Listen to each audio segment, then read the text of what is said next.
Hati-hati saat kamu melakukan transaksi di media sosial. Jangan mudah tergiur karena harganya murah, karena bisa saja kamu sedang masuk di dalam penipuan.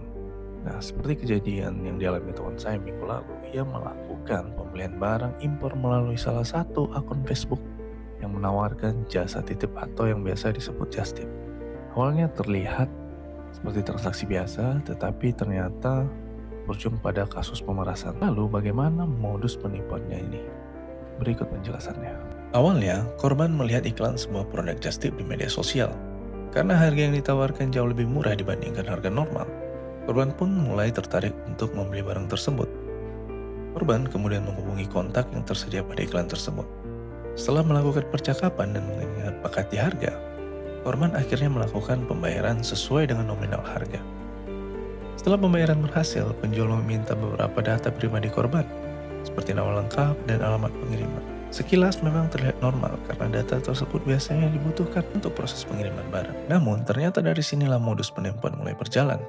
Data korban kemudian diberikan kepada pelaku kedua yang nantinya akan berpura-pura menjadi petugas bea cukai. Tidak lama setelah itu, korban akan mendapatkan telepon dari seseorang yang mengaku sebagai petugas bea cukai.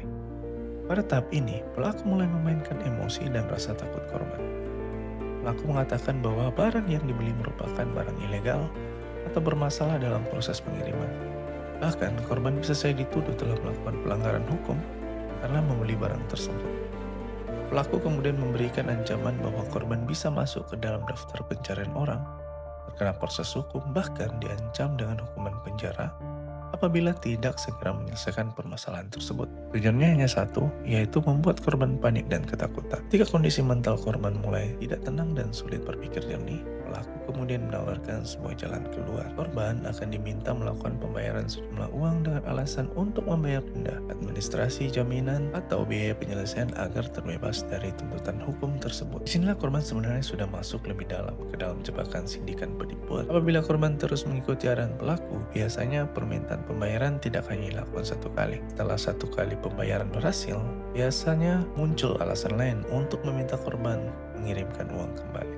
Jadi apabila kamu mengalami kejadian seperti ini, jangan langsung panik. Hentikan komunikasi dengan orang tersebut dan jangan melakukan pembayaran tambahan apapun. Jangan mudah percaya kepada seseorang yang mengaku sebagai petugas dari sebuah instansi hanya melalui telepon atau WhatsApp. Apabila jika disertai ancaman dan permintaan untuk mentransfer sejumlah uang ke rekening tertentu. Simpan seluruh bukti percakapan, nomor telepon, bukti transfer, nama akun media sosial, serta informasi lainnya yang berkaitan dengan pelaku. Setelah itu, lakukan pelaporan kepada pihak yang berwenang agar kejadian tersebut dapat ditindaklanjuti. Yang paling penting selalu berhati-hati bertransaksi di media sosial karena terkadang harga murah lah hanya menjadi umpan bagi para penipu untuk masuk ke dalam jebakan yang lebih besar. Kalau kamu merasa informasi ini bermanfaat, bantu bagikan video ini ke teman, keluarga, orang terdekat kamu. Semoga dengan semakin banyak orang yang mengetahui modus seperti ini, semakin sedikit pula orang yang menjadi korban penipuan.